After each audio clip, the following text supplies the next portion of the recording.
नमस्कार मैत्रिणींनो, तुमचं माझ्या यूट्यूब चॅनल सौंदर्य डिझायनरमध्ये स्वागत आहे।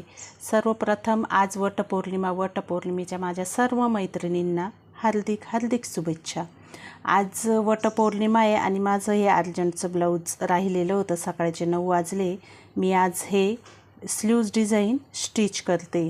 तर वटपौर्णिमा स्पेशल मी बॅकची डिझाईन पण टाकलेली माझ्या चॅनलवरती। आता ही स्लीव्जची डिझाईन वेळेत वेळ काढून मी डिझाईनचा शूट करते आणि चॅनलवरती टाकते। तर व्हिडिओ स्किप न करता व्हिडिओ पूर्ण बघा आणि व्हिडिओ आवडल्यास व्हिडिओला लाईक करा, व्हिडिओ शेअर करा आणि माझ्या चॅनलला सबस्क्राईब देखील करा, म्हणजे इथून पुढे आलेले माझे नवीन असे व्हिडिओ तुमच्यापर्यंत पोहोचतील।